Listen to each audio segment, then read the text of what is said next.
വ്യാപൃതനായി ഇരിക്കുന്നത് പോലെ യോഗ്യരായ സ്ത്രീജനങ്ങളുടെ മധ്യേ സ്വയം ആസ്വദിക്കുകയും ചെയ്തു. മാതാജി കയറി തോന്നുന്നു. ഹരേ കൃഷ്ണ മാതാജി, പ്രണാമം മാതാജി. തുടങ്ങാം പുതിയത്. ഇല്ല, പുതിയത് തുടങ്ങാം. മാതാജി കേറിയല്ലോ. അല്ല അതല്ല,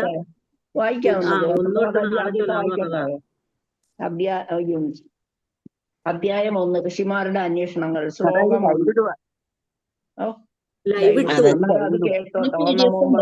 വാസുദേവായ യഥോന്യായാദിതരതർത്തേഷ വിജ്ഞസ്വരാ തേനേ ബ്രഹ്മഹൃദായ ആദികവയെ മുഖ്യന്തിയ സുരയ തേജോപാരിമൃതാം യഥാ വിനിമയോ എത്ര സുസർഗോ മൃഷ ദാംനാസേന സദാ നിരത്ത കുഹകം സത്യം വരം ധീമകി. സുഹൃത്തിനോടെ വായിക്കട്ടോ. ഹരേ കൃഷ്ണ. മതി മാതാജി. ഹരേ കൃഷ്ണ. നമുക്ക് തുടങ്ങാം. ഹരേ ഹരേ കൃഷ്ണ. ഓം നമോ ഭഗവതേ പ്രണാം. ഓം നമോ ഭഗവതേ വാസുദേവായ. ഓം നമോ ഭഗവതേ വാസുദേവായ. ഓം നമോ ഭഗവതേ വാസുദേവായ. നാരായണം നമസ്കൃത്യ നരം ചൈവ നരോത്തമം ദേവീം സരസ്വതിം വ്യാസം തതോ ജയമുദീരയേ. നഷ്ടപ്രായം ഭാഗവത സേവയ ഭഗവതി ഉത്തമ ശ്ലോകേ ഭക്തിർഭവതി നൈഷ്ഠികേം. മുഖം കരോതി വാചാലം പങ്കും ലംഘയതേ ഗിരിം യത്കൃപാതമഹം വന്ദേ ശ്രീഗുരും ദീനതാരിണം ചൈതന്യമീശ്വരം പരമാനന്ദമാധവം. ഓം അജ്ഞാനതിമിരാന്ധസ്യ ജ്ഞാനാഞ്ജനശലാകയ ചക്ഷുരുന്മീലിതം യേന തസ്മൈ ശ്രീഗുരവേ നമഃ. ചൈതന്യമനോഭീഷ്ടം സ്ഥാപിതം യേന ഭൂതലേ സ്വയം രൂപകഥാ മഹ്യം ദദാതി സ്വപദാന്തികം. നമോ ഓം വിഷ്ണുപാദായ കൃഷ്ണപ്രേഷ്ഠായ ഭൂതലേ ശ്രീമതേ ജയപതാക സ്വാമിന്നിരി നാമിനെ നമാചാര്യപാദായ നിധായ കൃപപ്രദായിനെ ഗൗരവധാമതായ നഗരഗ്രാമതാരിനെ. നമോ ഓം വിഷ്ണുപാദായ കൃഷ്ണപ്രേഷ്ഠായ ഭൂതലേ ശ്രീമതേ ഭക്തിവേദാന്ത സ്വാമിന്നിരി നാമിനെ നമസ്തേ സരസ്വതേ ദേവേ ഗൗരവാണി പ്രചാരിനെ നിർവിശേഷ ശൂന്യവാദി പാശ്ചാത്യദേശതാരിനെ. ശ്രീകൃഷ്ണ ചൈതന്യ പ്രഭു നിത്യാനന്ദ ശ്രീ അദ്വൈത ഗദാധര ശ്രീവാസാദി ഗൗരഭക്തവൃന്ദ. ഹരേ കൃഷ്ണ കൃഷ്ണ കൃഷ്ണ ഹരേ ഹരേ ഹരേ രാമ രാമ രാമ ഹരേ ഹരേ. ഹരേ കൃഷ്ണ കൃഷ്ണ കൃഷ്ണ ഹരേ ഹരേ ഹരേ രാമ രാമ രാമ ഹരേ ഹരേ. ഹരേ കൃഷ്ണ കൃഷ്ണ ഹരേ ഹരേ ഹരേ രാമ രാമ രാമ ഹരേ ഹരേ. ഹരേ കൃഷ്ണ. എല്ലാവർക്കും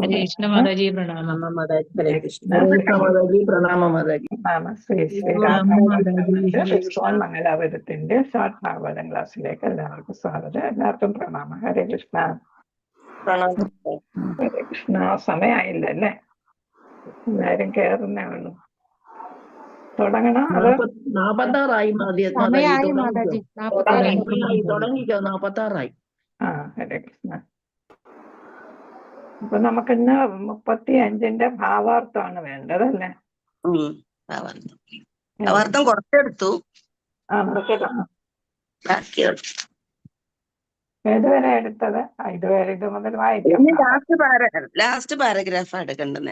ഭഗവാൻ പരബ്രഹ്മം. ഭഗവാൻ പരബ്രഹ്മം. അപ്പൊ നമ്മളിവിടെ പറഞ്ഞുകൊണ്ടിരുന്ന എന്താണ്? ഭഗവാന്റെ ഈ 16,108 ഭാര്യമാരും നമ്മളെ പോലെ സാധാരണക്കാരല്ല അല്ലെ? അവരെല്ലാം അതീന്ദ്രിയ തലത്തിലുള്ളവരാണ്. ഭഗവാനെ പല പല ജന്മങ്ങൾ, ആയിരക്കണക്കിന് അല്ലെ, ദശലക്ഷം കണക്കിന് വർഷങ്ങൾ ജന്മങ്ങൾ, വർഷമല്ല ജന്മങ്ങൾ ഭഗവാനെ പ്രാർത്ഥിച്ച് ആരാധന ചെയ്താണ് അവർക്ക് ഭഗവാന്റെ പത്നിപദം ലഭിച്ചത്. അതുകൊണ്ട് ലൗകികമായിട്ടുള്ള ഒന്നുമല്ല ഭഗവാനും ഭഗവാന്റെ പത്നിമാരും തമ്മിലുള്ള ബന്ധം എന്നാണ് ഇവിടെ നമ്മൾ പഠിച്ചത്. അപ്പൊ അവരുടെ യോഗ്യതയാണ് നമ്മൾ പഠിച്ചു വന്നത് അല്ലെ? ഇത് പറയുന്നു ഭഗവാൻ ചില പ്രഭാതർക്ക് ജയം പരബ്രഹ്മ അഥവാ പരമ ദിവ്യോത്തമ പുരുഷനാകുന്നു. ഇവിടെ ബ്രഹ്മ എന്ന് പറയുന്നത് ഭഗവാനെയാണ് ഉദ്ദേശിക്കുന്നത്, ബ്രഹ്മാവിനെ അല്ല. പര എന്ന് പറയുമ്പോൾ എപ്പോഴും ഭഗവാനുമായിട്ട് ബന്ധപ്പെട്ടതാണ്. ഉത്കൃഷ്ടമായതിനെയാണ് പര എന്ന് പറയുന്നത്. അതേസമയം നമ്മള് ഭൗതിക പ്രകൃതിയെ പറയുമ്പോ അതെന്ത് പറയും? അപര എന്നല്ലേ. അപ്പൊ പര എന്ന് പറയുമ്പോ ഉന്നതമായ, ഉത്കൃഷ്ടമായ എന്നാണ്. അപ്പൊ പരമമായ ബ്രഹ്മമാണ്, അല്ലെങ്കിൽ ഇവിടെയും പരമ എന്നാണ് വരുന്നത്. ദിവ്യോത്തമ പുരുഷനാണ് ഭഗവാൻ. ബദ്ധാത്മാക്കൾ എല്ലായിടത്തും ഈ ഭൂമിയിൽ മാത്രമല്ല വിശ്വപ്രപഞ്ചത്തിലെ മറ്റെല്ലാ ഗ്രഹങ്ങളിലും സ്ഥായിയായ ആനന്ദം അന്വേഷിക്കുന്നു. അപ്പൊ മനുഷ്യരുടെ സ്വഭാവം അല്ലെങ്കിൽ ജീവജാലങ്ങളുടെ, മനുഷ്യരെന്നല്ല എല്ലാ ജീവസത്തകളുടെയും ആഗ്രഹം എന്താണ്? ആനന്ദം ആണ്. ആനന്ദം വരിക എന്നുള്ളതാണ് എല്ലാവരുടെയും ആഗ്രഹം. അപ്പൊ ഇവിടെ ഭൂമിയിൽ മാത്രമല്ല എല്ലാ ഗ്രഹങ്ങളിലും എവിടെയൊക്കെ ജീവജാലങ്ങളുണ്ട് അവിടെയെല്ലാം അതാണ് സ്ഥിതി. എല്ലാവർക്കും സന്തോഷം കിട്ടുക എന്നുള്ളതാണ്. വ്യവസ്ഥാപിതമായി ഭഗവത് സൃഷ്ടിയുടെ ഏത് ഭാഗത്തും ഒരു ആത്മസ്ഫുലിംഗത്തിന് സഞ്ചരിക്കുവാൻ കഴിയുന്ന, അപ്പൊ ജീവജാലങ്ങൾ എന്ന് പറയുന്ന ഭഗവാന്റെ എന്താണ്? പരമാത്മാവിന്റെ ഒരു ആത്മസ്ഫുലിംഗം. ഒരു സ്ഫുലിംഗം എന്ന് പറയുമ്പോൾ ഒരു അംശം എന്നുള്ളതാണ്. അണു അല്ലെ, ഒരു അംശമാണ്. അപ്പൊ ഭഗവത് സൃഷ്ടിയുടെ ഒരു ഏതാണ്? അണുവാണ് ആത്മാവ് അല്ലെ. ആത്മാവാണ്, അണുവാണ് ആത്മാവ്. അപ്പൊ അതിന് എവിടെ വേണമെങ്കിലും സഞ്ചരിക്കാൻ കഴിവുണ്ട് എന്ന് വെച്ചാൽ അത് വ്യവസ്ഥാപിതമായി എന്ന് വെച്ചാൽ അതിന്റെ സ്വഭാവം അതാണ് എന്നുള്ളതാണ്.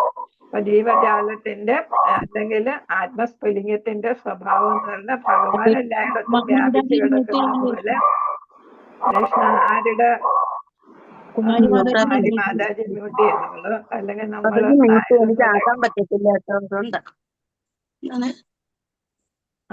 മ്യൂട്ടായല്ലോ. ഹരേ കൃഷ്ണ.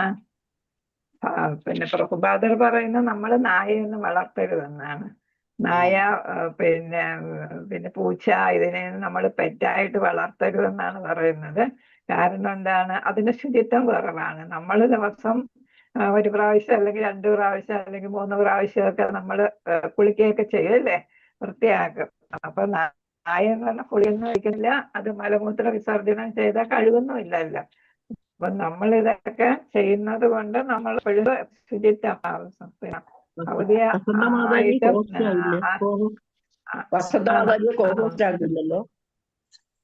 ആക്കാം, ഞാനും മറന്നുപോയി. അപ്പൊ അങ്ങനെ നമ്മൾ ചെയ്യുക എന്നുള്ളത്. ഇപ്പൊ നമ്മൾക്കിപ്പോ വളർത്തുന്ന നായ നമുക്കൊന്നും ചെയ്യാൻ പറ്റത്തില്ല, എന്നാലും പറയുന്നതാണ്. പ്രഭുപാദരുടെ കൃതികളിലൊക്കെ അങ്ങനെ പറയുന്നുണ്ട് എന്നുള്ളതാണ്. ഹരേ കൃഷ്ണ.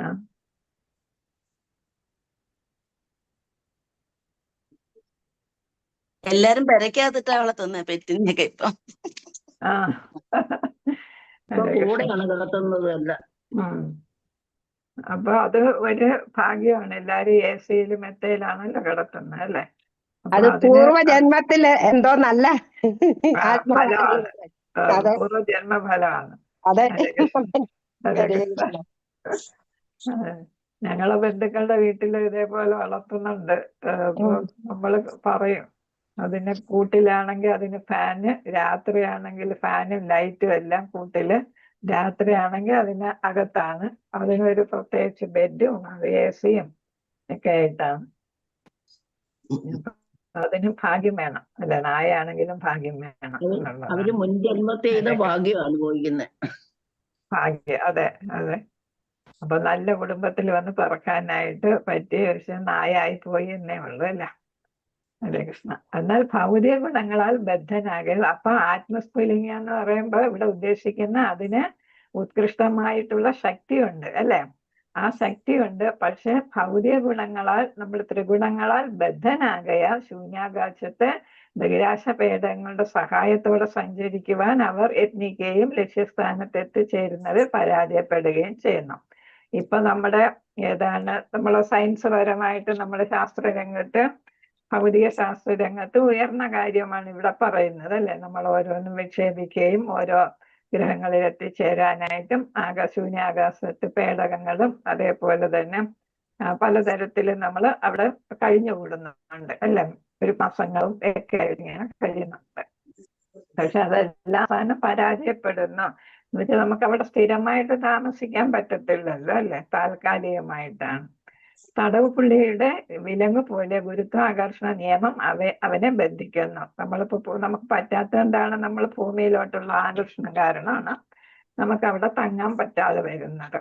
മറ്റു പ്രക്രിയകളാൽ അവന് എവിടെയും എത്തിച്ചേരാൻ കഴിയും. എന്നാൽ അത്യുന്നതമായ ഗ്രഹത്തിൽ എത്തിച്ചേർന്നാൽ തന്നെയും ജന്മജന്മാന്തരങ്ങളായി അവൻ അന്വേഷിക്കുന്ന ശാശ്വതമായ ആനന്ദം പ്രാപ്തമാക്കാൻ സാധിക്കത്തില്ല. നമ്മൾ ഒരുപാട് പണമൊക്കെ ചെലവാക്കിയാണ് ഓരോന്ന് വിച്ഛേദിക്കുന്നത് അല്ലെ.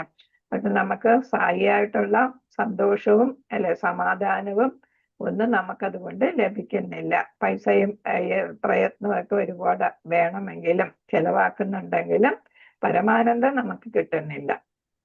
എങ്കിലും അവന് ബോധോദയം ഉണ്ടാവുമ്പോൾ താൻ കാക്ഷിക്കുന്നത് സീമാതീതമായ ആനന്ദം ഭൗതിക ലോകത്തിൽ ഒരിക്കലും പ്രാപ്യം അല്ലെന്ന് നിശ്ചയമായി മനസ്സിലാക്കിക്കൊണ്ട് ബ്രഹ്മാനന്ദത്തിനായി അന്വേഷിക്കുന്നു. ബ്രഹ്മാനന്ദം എന്ന് പറയുന്നത് പരമാനന്ദം അല്ലെ. ആ പരമാനന്ദത്തിന് വേണ്ടി അവസാനം ഇതെല്ലാം നമുക്ക് ഭൗതികമായിട്ടുള്ള എല്ലാ നേട്ടവും ആനന്ദവും ഏതാണ് ക്ഷണികമാണെന്ന് മനസ്സിലാക്കി അവസാന ശാശ്വതമായ ആനന്ദത്തിന് വേണ്ടിയിട്ട് അന്വേഷണം നടത്തുന്നു എന്നാണ്. അങ്ങനെ പറഞ്ഞല്ലോ, നേരത്തെ നമ്മൾ പഠിച്ചിട്ടുണ്ട് അല്ലെ.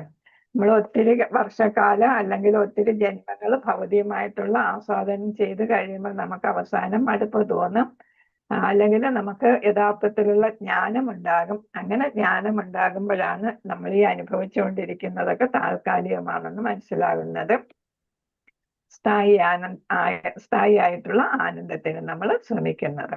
അദ്ദേഹത്തിന്റെ ആനന്ദത്തിന് ഹേതുവായ പരിച്ഛദങ്ങളെയും ഭൗതിക ലോകത്തിൽ കണ്ടെത്താൻ സാധ്യമല്ല. ഇവിടെ അദ്ദേഹം എന്ന് പറയുന്നത് ഭഗവാൻ അല്ല. ഭഗവാന്റെ പരിച്ഛദങ്ങൾ എന്ന് വെച്ചാൽ ഭഗവാൻ ഉപയോഗിക്കുന്ന സാധന സാമഗ്രികൾ, ഭഗവാന്റെ ഡ്രസ്സ്, ആഭരണങ്ങള്, അങ്ങനെയൊക്കെയുള്ള എല്ലാ ഭഗവാനുമായി ബന്ധപ്പെട്ട് വരുന്ന എല്ലാ കാര്യങ്ങളും പ്രധാനമായിട്ടും ഉപയോഗിക്കുന്ന വസ്തുക്കളും എല്ലാം അതൊന്നും ഇവിടെ കാണാൻ പറ്റത്തില്ല, ഭഗവാന്റെ വകയായിട്ട് കാണത്തില്ല. നമ്മൾ ഭൗതിക ജീവസത്തകൾ ഉപയോഗിക്കുന്ന സാധനങ്ങളെ കാണാൻ സാധിക്കും. അദ്ദേഹം നിർവ്യക്തികനല്ല, ഭഗവാൻ നിർവ്യക്തികനല്ല എന്ന് വെച്ചാൽ വ്യക്തിരൂപമുണ്ട്, അസംഖ്യം. അതുകൊണ്ടാണല്ലോ വരുന്ന പരിച്ഛദങ്ങൾ വരുന്നത് അല്ലെ, ഭഗവാന്റെ വസ്ത്രം, ഭഗവാന്റെ മാല, അങ്ങനെയൊക്കെ വരുന്നത്. അപ്പൊ അദ്ദേഹം ആരാണ്? എന്താണ്? വ്യക്തിരൂപമുള്ളതാണ്. അദ്ദേഹം നിർവ്യക്തികനാകാൻ സാധ്യമല്ല. അദ്ദേഹത്തിന് വ്യക്തിരൂപമുണ്ട്. അദ്ദേഹം തികച്ചും നമ്മെ പോലെയാണ്. ഒരു വ്യക്തിഗത ജീവസത്തയുടെ പ്രവണതകളും പൂർണ്ണതോതിൽ അദ്ദേഹത്തിനുണ്ട്. അപ്പൊ ഒരു മനുഷ്യൻ അല്ലെങ്കിൽ ജീവസത്ത എന്തൊക്കെ ചെയ്യുമോ അതൊക്കെ ഭഗവാനും ചെയ്യും എന്നുള്ളതാണ്. എന്നാൽ അതീന്ദ്രിയ തലത്തിലാണ് ഭഗവാൻ, എങ്കിലും നമ്മളെ ബോധ്യപ്പെടുത്താനായിട്ട്. എന്നാൽ അദ്ദേഹത്തിന്റെ വിവാഹം ലൗകികമോ അല്ലെങ്കിൽ നമ്മുടെ ബദ്ധാവസ്ഥയിലുള്ള അനുഭവ പ്രകാരം പരിമിതമോ അല്ല.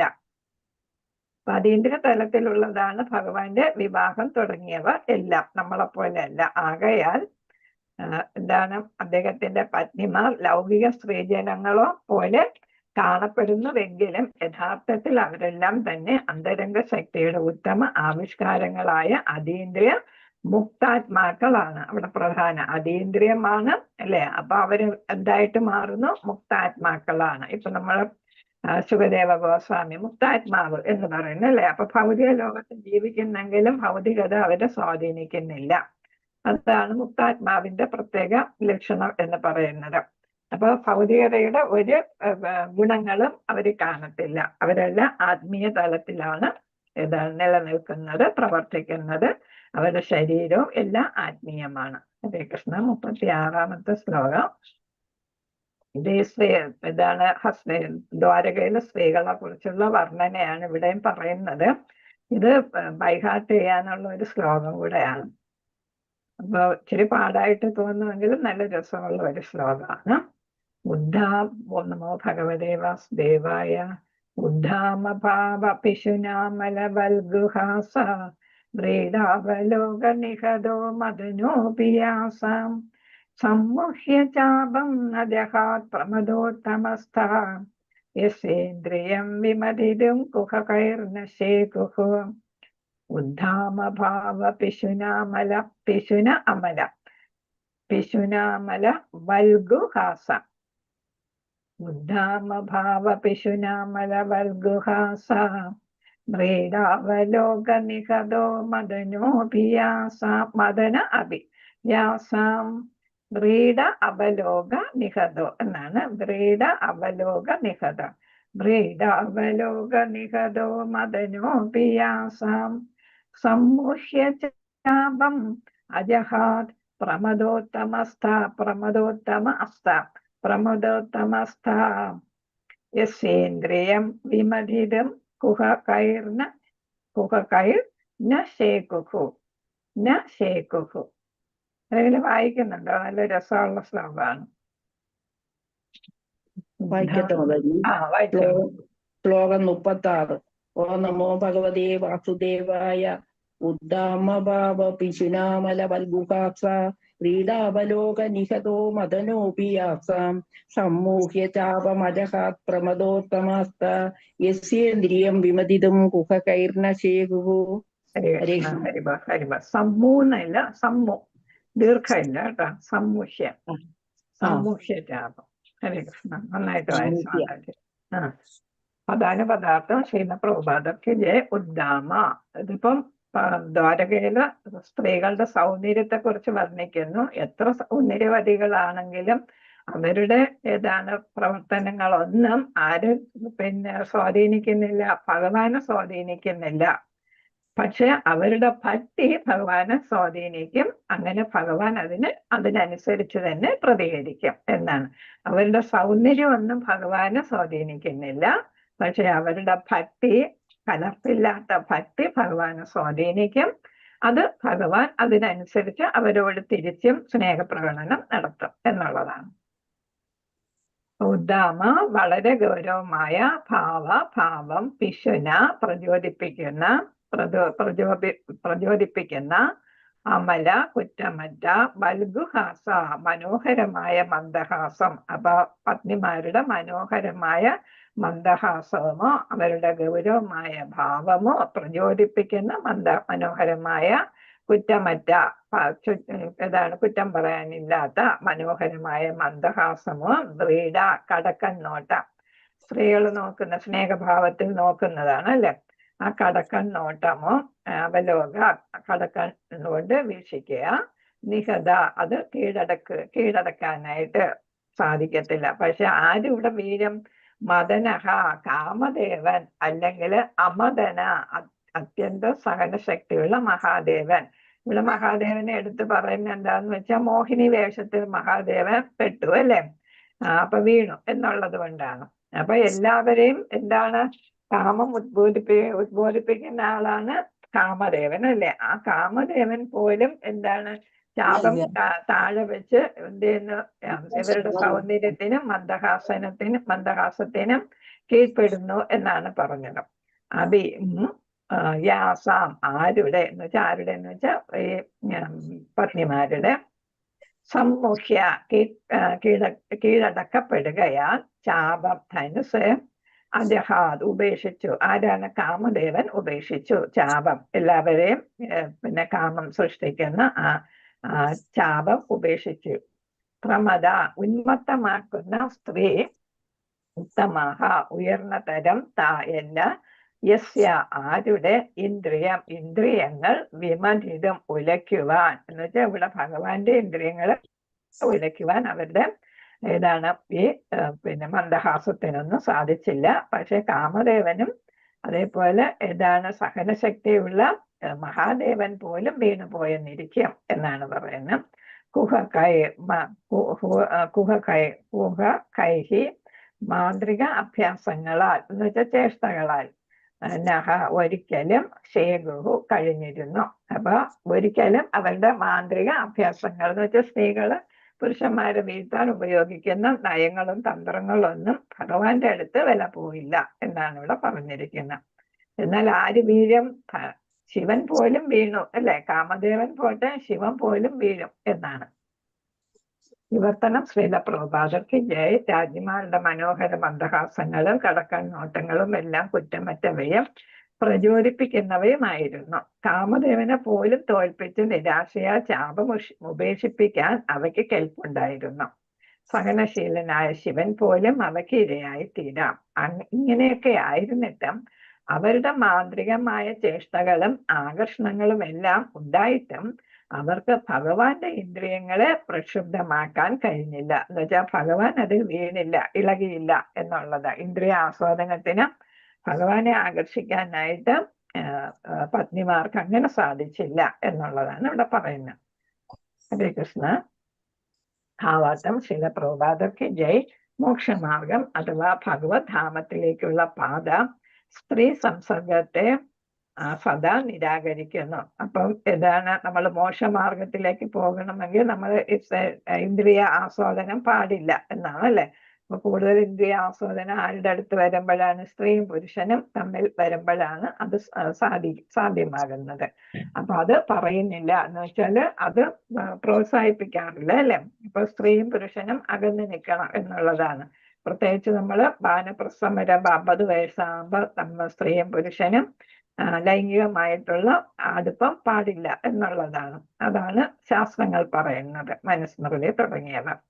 സമ്പൂർണ്ണ സനാതന ധർമ്മം അല്ലെങ്കിൽ വർണ്ണാശ്രമ ധർമ്മ പദ്ധതിയും സ്ത്രീ സംസർഗത്തെ നിരാകരിക്കുകയോ നിയന്ത്രിക്കുകയോ ചെയ്യുന്ന. അപ്പൊ നിയന്ത്രിക്കുന്ന വെച്ചാല് നമുക്ക് ഭാര്യ ഭർത്താക്കന്മാരാകുമ്പോ കുഞ്ഞിന് വേണ്ടിയിട്ട് അല്ലെ, സത്പുത്രനോ പുത്രിയോ ജനിക്കുന്നതിന് വേണ്ടിയിട്ട് നമുക്ക് ബന്ധപ്പെടാം. അതാണ് നിയന്ത്രണം എന്ന് പറയുന്നത്. പിന്നെ എങ്ങനെയാണ് 16,000-ലധികം പത്നിമാരിൽ ആസക്തനായ ഒരാളെ പരമദിവ്യോത്തമ പുരുഷനായി അംഗീകരിക്കുന്നത്? അപ്പൊ ഇവിടെ ഒരു ചോദ്യമാണ്, ഇത്രയും ഭാര്യമാരുള്ള ആള് എങ്ങനെ പരമദിവ്യോത്തമ പുരുഷനാകുന്നു? ശാസ്ത്രങ്ങൾ പറയുന്നത് സ്ത്രീ സംസർഗം പാടില്ല എന്നാണ് അല്ലെ. അങ്ങനെ വരുമ്പോ എങ്ങനെ മോക്ഷത്തിന് ശ്രമിക്കുന്നവർക്ക് പിന്നെ എങ്ങനെയാണ് ഇത്രയും ഭാര്യമാരെ ഒരാള് സ്വീകരിക്കുകയും ആ ആളിനെ നമ്മൾ പരമദിവ്യോത്തമ പുരുഷനായിട്ട് അംഗീകരിക്കുകയും ചെയ്യുന്നത്? പരമപുരുഷനായ, അതിന് മറുപടി വരുന്നുണ്ട്, പരമപുരുഷനായ ഭഗവാന്റെ അതീന്ദ്രിയ സ്വഭാവത്തെ കുറിച്ച് അറിയാൻ ശരിക്കും ഉത്സുകരായ ജിജ്ഞാസുക്കളായ വ്യക്തികളാൽ ഈ ചോദ്യം സംഗതമായി ഉന്നയിക്കപ്പെടാം. ജിജ്ഞാസു നമ്മൾ പഠിക്കുന്നുണ്ട് അല്ലെ ഭഗവത്ഗീതയില്. ജിജ്ഞാസു എന്ന് വെച്ചാൽ എന്താണ്? അറിയാനായിട്ടുള്ള താല്പര്യം. അതെ, താല്പര്യമുള്ളവർ, ആകാംക്ഷയുള്ളവർ. അത് മെറ്റീരിയൽ ഭൗതികമാകാം ആധ്യാത്മികമാകാം എന്ന് നമ്മൾ മനസ്സിലാക്കിയിട്ടുണ്ട്. അപ്പൊ ജിജ്ഞാസുക്കൾക്ക് ഇത് അറിയാനായിട്ട് അങ്ങനെ എങ്ങനെ സാധിക്കും? അപ്പൊ ഭഗവാന്റെ അതീന്ദ്രിയ സ്വഭാവത്തെ കുറിച്ച് അവർക്ക് അറിയാൻ താല്പര്യം വരും. ഔവണ്ണമുള്ള പ്രശ്നങ്ങൾക്ക് ഉത്തരം അരുളാൻ നൈമിഷാരണ്യത്തിലെ ഋഷിമാർ ഭഗവാന്റെ അതീന്ദ്രിയ സ്വഭാവത്തെ സംബന്ധിച്ച് ഈ ശ്ലോകത്തിലും വരുന്ന ശ്ലോകങ്ങളിലും ചർച്ച ചെയ്യുന്നു. അപ്പൊ സൂത ഗോസ്വാമി ശൗനകാദികൾക്ക് പറഞ്ഞു കൊടുക്കുന്നു എങ്ങനെയാണ് ഭഗവാൻ ഇത്രയും ഭാര്യമാരുണ്ടായിട്ടും അതീന്ദ്രിയ തലത്തിൽ നിൽക്കാനായിട്ട് സാധിക്കുന്നത്. കാമദേവനെ അല്ലെങ്കിൽ അത്യന്ത സഹിഷ്ണുതയുള്ള ശിവഭഗവാനെ പോലും കീഴടക്കാൻ കഴിയുന്ന വശ്യമോഹനമായ സ്ത്രൈണ ഭാവങ്ങൾക്ക് ഭഗവത് ഇന്ദ്രിയങ്ങളെ കീഴ്പ്പെടുത്തുവാൻ കഴിഞ്ഞില്ലെന്നത് ഇതിൽ നിന്നും സ്പഷ്ടമാകുന്നു. അപ്പൊ അത്രയ്ക്ക് അതീന്ദ്രിയ തലത്തിലാണ് ഭഗവാൻ എന്നത് കൊണ്ടാണ് വശ്യമോഹനമായ സ്ത്രീകളുടെ ഭാവം അതിന് പോലും ഭഗവാന്റെ ഇന്ദ്രിയങ്ങളെ ഇളക്കാനായിട്ട് പറ്റിയില്ല. കാമദേവന്റെ ധർമ്മം ലൗകികമായ കാമത്തെ ഉത്തേജിപ്പിക്കുകയാകുന്നു. ലൗകികമായിട്ട് ഇവരെല്ലാം ഏത് തലത്തിൽ നിൽക്കുന്നവരാണ്? അതീന്ദ്രിയ തലത്തിലാണ് അല്ലെ. അപ്പൊ ഇത് ലൗകികമാണ് കാമദേവന്റെ ധർമ്മം എന്ന് വെച്ചാൽ ഓരോരുത്തരിലും ഇത് കാമമുണ്ടാക്കുക എന്നുള്ളത്. കാമദേവന്റെ അസ്ത്രങ്ങളാൽ പ്രക്ഷുബ്ധമാക്കപ്പെടുന്നത് കൊണ്ടാണ് സമ്പൂർണ്ണ പ്രപഞ്ചവും ചലിക്കുന്നത്. കാരണം എന്താണ്? നമുക്ക് സ്ത്രീ പുരുഷ ബന്ധത്തിലൂടെയാണ് സത്പുത്രന്മാരെയും പുത്രികളെയൊക്കെ സൃഷ്ടിക്കേണ്ടതല്ലേ. അപ്പൊ അതുകൊണ്ട് ആരുടെ റോൾ വേണം? കാമദേവന് അദ്ദേഹത്തിന്റെ ധർമ്മം അനുഷ്ഠിച്ച് പ്രവർത്തിക്കുക തന്നെ വേണം. സ്ത്രീ പുരുഷന്മാരുടെ കേന്ദ്ര ആകർഷണ നിമിത്തമാണ് ലോകത്തിലെ പ്രവർത്തനങ്ങൾ നടന്നു പോകുന്നത്. അപ്പൊ ചെടികളാണെങ്കിലും ആനിമൽസ് ആണെങ്കിലും അല്ലെ, മനുഷ്യരാണെങ്കിലും എല്ലാം എന്താണ്? തമ്മിലുള്ള ബന്ധം നടക്കണം. ഒരു പുരുഷൻ നമുക്കൊരു ഫ്രൂട്ട് വേണമെന്ന് വെച്ചാല് അതും ഇത് പരാഗണത്തിലൂടെ അല്ലെ പുതിയ ചെടി ഉണ്ടായി അങ്ങനെയാണ് നടക്കേണ്ടതല്ലേ. അപ്പൊ അത് എന്താണെങ്കിലും പ്രകൃതിയുടെ ഒരു സ്വഭാവമാണ്. പ്രകൃതി അങ്ങനെയാണ് നിലനിൽക്കുന്നത്, പ്രവർത്തിക്കുന്നത്.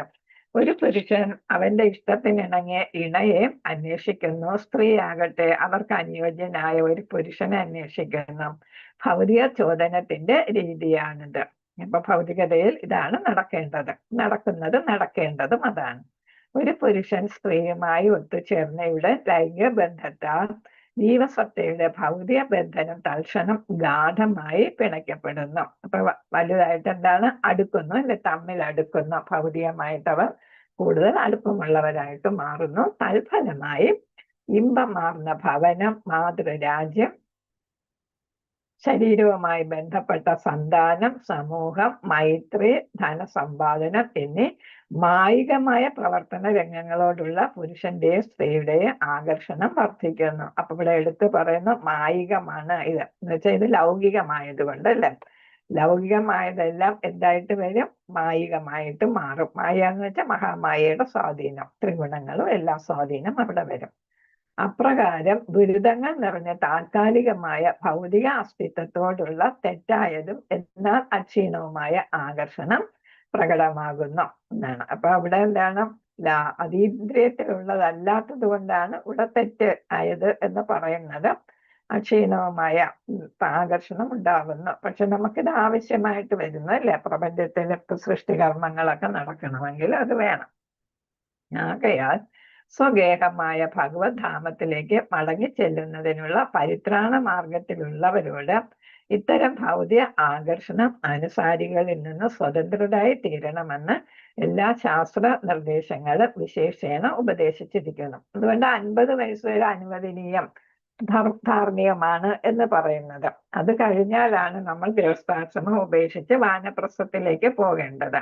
എങ്കിലേ നമുക്ക് എന്ത് ചെയ്യാൻ പറ്റുള്ളൂ, ഭഗവത് ഗേഹത്തിലേക്ക് തിരിച്ചു പോകാനായിട്ട് സാധിക്കും. സ്വഗേഹത്തിലേക്ക് തിരിച്ചു, നമ്മുടെ സ്വന്തം കുടുംബത്തിലേക്ക് തിരിച്ചു പോകാനായിട്ട് സാധിക്കും എന്നാണ് ഇവിടെ പറഞ്ഞിരുന്നത്. അപ്പൊ നമുക്ക് കുറച്ച് അസ്വാതന്ത്ര്യം തന്നിട്ടുണ്ട്, അത് നമ്മൾ യഥാപോലെ ഉപയോഗിക്കുക.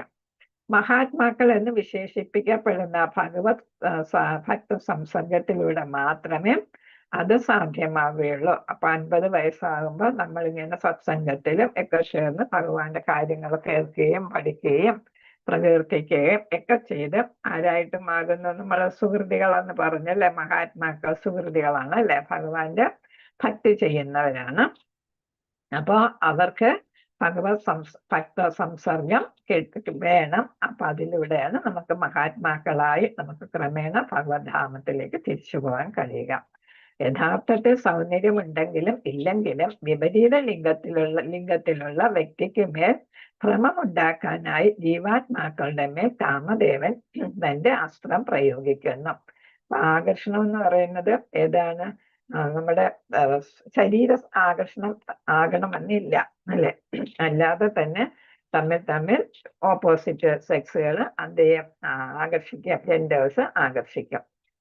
പരിഷ്കൃത രാജ്യങ്ങളുടെ ദൃഷ്ടിയിൽ വിരൂപികളായ മൃഗതുല്യരായ സമൂഹങ്ങളിൽ പോലും നമ്മളിപ്പോ ഏതാണ് ആഫ്രിക്ക തുടങ്ങിയ രാജ്യങ്ങളിൽ അവരത്ര സൗന്ദര്യമുള്ളവരല്ല, അല്ലേ, അവരെക്കാൾ മെച്ചമാണ് നമ്മുടെ സൗന്ദര്യം നമുക്ക് വേണമെങ്കിൽ പറയാം. അവിടെ പോലും കാമദേവന്റെ വികാര ഉദ്ദീപനം നടന്നുകൊണ്ടിരിക്കുന്നു. അപ്പൊ എന്താണ്, വികാരങ്ങളെ പ്രകോപിപ്പിക്കുക അല്ലെങ്കിൽ ഉയർത്തുക, അതാണ് ഉദ്ദീപനം എന്ന് പറയുന്നത്. ഏറ്റവും വികൃത രൂപികൾക്കിടയിൽ പോലും കാമദേവന്റെ സ്വാധീനം ചെലുത്തുന്നുണ്ടെങ്കിൽ പരിപൂർണ സൗന്ദര്യധാമങ്ങളുടെ കാര്യത്തിൽ പിന്നെ എന്ത് പറയാൻ. അപ്പൊ നമ്മൾ ഏറ്റവും സൗന്ദര്യം കുറഞ്ഞവർ പോലും തമ്മിൽ ആകർഷിക്കപ്പെടുന്നു, കാമദേവൻ അവരെ ആകർഷിപ്പിക്കുന്നു. അപ്പൊ പിന്നെ ഇവിടെ ദ്വാരകയിലെ ഈ ഇതാണ് അതിസുന്ദരിമാരായ കാര്യം, അവരുടെ കാര്യം പിന്നെ എടുത്തു പറയണമോ എന്നാണ്. ഏറ്റവും സഹനശീലനെന്ന് കണക്കാക്കപ്പെടുന്ന മഹാദേവൻ ശിവൻ പോലും ഭഗവാന്റെ മോഹിനി അവതാരത്തിന് പിന്നാലെ ഭ്രമിച്ചപ്പോൾ കാമബാണങ്ങളാൽ പ്രഹരിതനാകുകയും പരാജിതനായെന്ന് സ്വയം സമ്മതിക്കുകയും ചെയ്തു.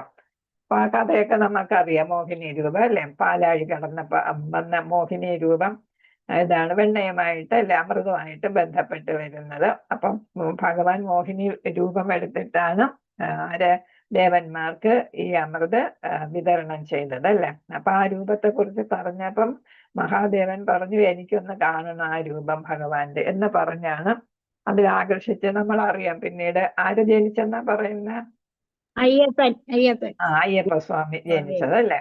അതെ. അപ്പം അതാണ് അപ്പോഴും ഇവിടെ ശിവഭഗവാനെ പോലും സ്വാധീനിച്ചു എന്നാണ്.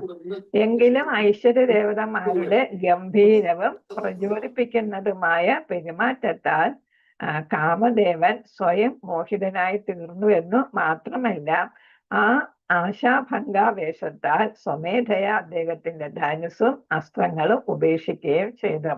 അപ്പൊ ഇവിടെ ഭംഗിയിൽ എന്ത് ചെയ്തു? കാമദേവൻ വീണു. കാമദേവൻ എന്ത് ചെയ്തു? അതിന്റെ വിഷമം കൊണ്ട് ഇവരങ്ങോട്ട് ആകർഷിക്കുന്നില്ലല്ലോ. കാമദേവൻ അങ്ങോട്ട് ആകർഷിച്ചാലും തിരിച്ചാകർഷണം ഉണ്ടാകുന്നില്ല. അതാണ് അവിടെ ആശാഭംഗം എന്ന് പറഞ്ഞത്. ആ ആവേശത്താൽ എന്ത് ചെയ്തു? ധനുസും അസ്ത്രങ്ങളും ഉപേക്ഷിച്ചു. എന്ന് വെച്ചാൽ കാമദേവന്റെ അസ്ത്രങ്ങളൊന്നും ആരിലേറ്റില്ല. ദ്വാരക നഗരത്തിലെ ദ്വാരക അന്തപുരത്തിലെ സ്ത്രീകൾക്ക് ഏറ്റില്ല, റാണിമാർക്ക് ഏറ്റില്ല. ശ്രീകൃഷ്ണ ഭഗവാന്റെ രാജ്ഞിമാരുടെ സൗന്ദര്യവും ആകർഷണീയതയും അത്തരത്തിലുള്ളതായിരുന്നു. എന്നിട്ടും അവർക്ക് ഭഗവാന്റെ ഇന്ദ്രിയങ്ങളെ ചഞ്ചലപ്പെടുത്താൻ കഴിഞ്ഞില്ല. അപ്പോ അതാണ് കാമദേവനെ വീഴ്ത്താൻ പോലും പറ്റിയെങ്കിലും ഭഗവാനെ വീഴ്ത്താനായിട്ട് അവർക്ക് പറ്റിയില്ല. കാരണം എന്തെന്നാൽ ഭഗവാൻ സർവസമ്പൂർണനും. അതുകൊണ്ട് തന്നെ ആത്മാരാമ എന്ന് വെച്ചാൽ ആത്മാവിൽ ആനന്ദം കൊള്ളുന്ന ആളിനെയാണ് ആത്മാരാമ എന്ന് പറയുന്നത്. സ്വന്തം ആത്മാവിൽ ആനന്ദം കൊള്ളുന്ന, അഥവാ സ്വയം പര്യാപ്തനും ആകുന്നു. അപ്പൊ ഭഗവാൻ ആകർഷിക്കപ്പെടാത്ത എന്താണ്? ഭഗവാൻ പൂർണ്ണനാണ്. അപ്പൊ ഭഗവാനെ കീഴ്പ്പെടുത്താൻ ആർക്കും സാധിക്കത്തില്ല. സ്വയം ആനന്ദം കണ്ടെത്തുന്ന ആളാണ്. അപ്പൊ സ്വയം പര്യാപ്തനാണ്, സെൽഫ് സഫിഷ്യന്റ് ആണ് അല്ലെ. അപ്പൊ അതുകൊണ്ട് മറ്റാരും ആരാലും ആകർഷിക്കപ്പെടത്തില്ല എന്നാണ്. അദ്ദേഹത്തിന്റെ സ്വകീയ സംതൃപ്തി അത് ഇന്ദ്രിയപരമായിട്ടാണ് പറ്റത്തില്ല എന്ന് പറയുന്നത്. അതേസമയം സ്വകീയ സംതൃപ്തിക്കായി ആരുടെയും പുറമേ നിന്നുള്ള സഹായം അദ്ദേഹത്തിന് ആവശ്യമായില്ല. കാരണം എന്താ? ആത്മാരാമനായതുകൊണ്ട്, സ്വയം പര്യാപ്തനായതുകൊണ്ടുമാണ്. അപ്പൊ എന്താണ്? സ്വകീയ സംതൃപ്തിക്കായി ആരുടെയും പുറമേയുള്ള സഹായം അദ്ദേഹത്തിന് ആവശ്യമായില്ല. ആകയാൽ രാജ്ഞിമാർക്ക് അവരുടെ സ്ത്രൈണവശ്യതയാൽ ഭഗവാനെ പ്രീതിപ്പെടുത്താൻ കഴിഞ്ഞില്ല. എന്നാൽ ആത്മാർത്ഥമായ സ്നേഹത്താലും സേവനത്താലും അവർ അദ്ദേഹത്തെ പ്രീതിപ്പെടുത്തി. അപ്പൊ എന്താണ്? സൗന്ദര്യം കൊണ്ട് കീഴ്പ്പെടുത്താനായില്ല, പകരം അവരെങ്ങനെ കീഴ്പ്പെടുത്തി? സ്നേഹത്താൽ, ആത്മാർത്ഥമായ സ്നേഹത്താലും സേവനത്താലും അല്ലെ. അപ്പൊ അതുകൊണ്ടാണ് പാരിജാത വൃക്ഷം തന്നെ കൊണ്ടുവരാൻ ഇന്ദ്രന്റെ അടുത്ത് യുദ്ധം ചെയ്യുകയും പാരിജാത വൃക്ഷം ദ്വാരകയിലോട്ട് കൊണ്ടുവരികയും ഒക്കെ ചെയ്തു. കാരണം എന്താണ്? അത്രയ്ക്ക് ആത്മാർത്ഥമായിട്ടുള്ള സ്നേഹമാണ് സത്യവതി അല്ലെ. സത്യവതിയല്ല, സത്യഭാമ അല്ലെ. സത്യഭാമ കാണിച്ചിരുന്നത് എന്നാണ്. അപ്പൊ ഓരോ പത്നിമാരും അങ്ങനെ തന്നെയായിരുന്നു. കലർപ്പറ്റ അതീന്ദ്ര പ്രേമയുധ സേവനത്താൽ മാത്രമേ അവർക്ക് ഭഗവാനെ കീഴ്പ്പെടുത്താൻ കഴിയുകയുള്ളൂ.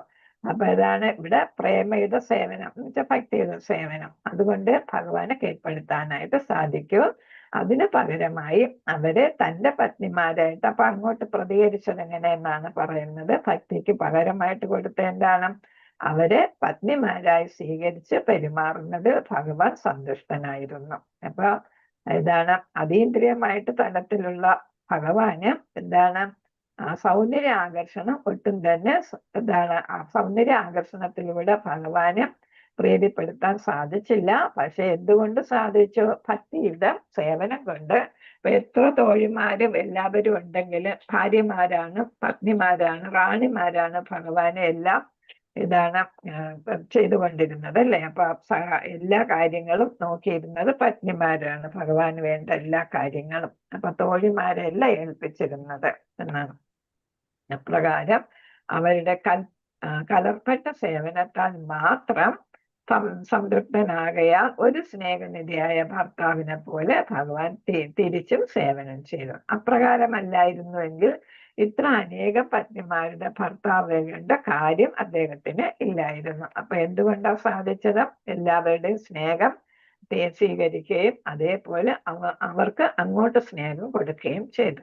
അപ്പൊ സ്നേഹം എത്ര വേണമെങ്കിലും കൊടുക്കാൻ പറ്റും അല്ലെ. അതാണ് ഇവിടെ ഭഗവാൻ നൽകിയത്. അദ്ദേഹം എല്ലാവരുടെയും ഭർത്താവാകുന്നു. എന്നാൽ ആരാണോ അദ്ദേഹത്തെ അതേ പ്രകാരം സ്വീകരിക്കുന്നത് അവരോട് അദ്ദേഹം അவ்விധത്തിൽ പ്രതികരിക്കുന്നു. അപ്പൊ നമ്മൾ ഭക്തരാണെങ്കിലും അങ്ങനെ ആയിരിക്കാം. ആരാണോ കൂടുതൽ ഭക്തിയിൽ ഭഗവാനെ സ്നേഹത്തോടെ ആരാധിക്കുന്നത് അവർക്ക് അതേപോലെ ഭഗവാനിന്റെ തിരിച്ചും ആ സ്നേഹം കൊടുക്കും എന്നാണ്. ഭഗവാനോടുള്ള ഈ കലർപ്പറ്റ സ്നേഹത്തെ ലൗകിക കാമവുമായി ഒരിക്കലും താരതമ്യപ്പെടുത്തരുത്. കാരണം എന്താണ്? ഇത് ഭഗവാൻ സ്നേഹത്തിലാണ്, ലൗകികമായിട്ടുള്ള സ്നേഹകാമമല്ല. പിന്നെ ഏതാണ്? തികച്ചും ഭക്തിയിലുള്ള സ്നേഹമാണ്.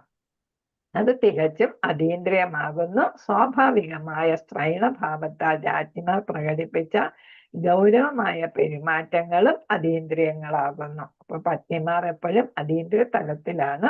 എന്തെന്നാൽ ആ വികാരങ്ങളൊക്കെയും അതീന്ദ്രിയമായ ഹർഷോന്മാദം നിമിത്തമാണ് അവർ പ്രകടിപ്പിച്ചിരുന്നത്. മുൻ ശ്ലോകത്തിൽ വിവരിച്ചിരിക്കുന്നത് പോലെ ഭഗവാൻ ലൗകികനായ ഭർത്താവിനെ പോലെ കാണപ്പെട്ടാലും പരമാർത്ഥത്തിൽ പത്നിമാരോടുള്ള അദ്ദേഹത്തിന്റെ ബന്ധം അതീന്ദ്രിയവും പരിശുദ്ധവും പ്രകൃതിയുടെ ഗുണങ്ങളാൽ ബദ്ധമല്ലാത്തതുമാണ്. അപ്പൊ അവിടെ നമുക്ക് എന്ത് കാണാൻ സാധിക്കത്തില്ല? ലൗകികമായിട്ടുള്ള ഒരു പ്രവർത്തനങ്ങളും ബന്ധങ്ങളും കാണാനായിട്ട് സാധിക്കത്തില്ല. ഇതെല്ലാം എന്താണ്? അതീന്ദ്രിയമായിട്ടുള്ളതാണ്. പരിശുദ്ധമായിട്ടുള്ള സ്നേഹത്തിന്റെ ഭാവമായിരുന്നു രാജ്ഞിമാരും ഭഗവാനും തമ്മിൽ ഉണ്ടായിരുന്നത്. ഹരേ കൃഷ്ണ. ശ്ലോകം വായിച്ചു പോവാം അല്ലെ? ഓം നമോ ഭഗവതേ വാസുദേവായ. ശ്ലോകം 37. തമയം മന്യതേ ലോകോ ഹീയസംഗമഭിസംഗിനം ആത്മോഗമ്യേന മനുജം വ്യാപൃണ്ണാനം യഥോ അബുധഃ. തമയം മന്യതേ ലോകോ ഹീയസംഗം അഭിസംഗിനം ആത്മോപമ്യേന മനുജം വ്യാപൃണ്ണാനം യഥോ അബുധഃ. ഇവിടെ പ്രധാന പദാർത്ഥം തം. ശ്രീമദ് പ്രഭുപാദർക്ക് ജയ. തം ശ്രീകൃഷ്ണ ഭഗവാന് അയം ഇവരെല്ലാം, അതായത് സാമാന്യ ജനങ്ങള്, മന്യരെ മനസ്സിനകത്ത് ഊഹാപോഹങ്ങൾ നടത്തുന്ന സാമാന്യ ജനങ്ങൾ, ലോകഃ ബദ്ധാത്മാക്കൾ, നിശ്ചയമായും അസംഗം നിസ്സംഗൻ, അങ്ങനെ ആയിരുന്നിട്ടും സംഗിനം ബാധിക്കപ്പെട്ട ആത്മാ സ്വയം ഔപമ്യേന തന്നോടൊപ്പം തുലനപ്പെടുത്തുകയാൽ മനുജം സാധാരണ മനുഷ്യൻ വ്യാപൃണ്വാനം നിരതനാകയാൽ യഥഃ തന്നിമിത്തം അബുധഃ അജ്ഞത നിമിത്തം മൂഢരായി. ഇപ്പൊ ഇവിടെ വിവർത്തനം പറയുന്നത് ഭൗതികവാദികളായ സാമാന്യ ബദ്ധാത്മാക്കൾ ഭഗവാൻ അവരിൽ ഒരാളാണെന്ന് അനുമാനിക്കുന്നു. ഭഗവാൻ നിസ്സംഗനാണെങ്കിലും അദ്ദേഹം ജഡവസ്തുവിനാൽ ബാധിക്കപ്പെടുന്നുവെന്ന് അജ്ഞത നിമിത്തം അവർ ചിന്തിക്കുന്നു. ഹരേ കൃഷ്ണ. നമുക്ക് ബാക്കി നാളെ ചെയ്യാം. ഹരേ കൃഷ്ണ. പതിദാനം പാവനേഭ്യോ വൈഷ്ണവേഭ്യോ നമോ നമഃ. അനന്തകോടി വൈഷ്ണവ ഭക്തവൃന്ദ കീ ജയ. ശ്രീല പ്രഭുപാദ കീ ജയ.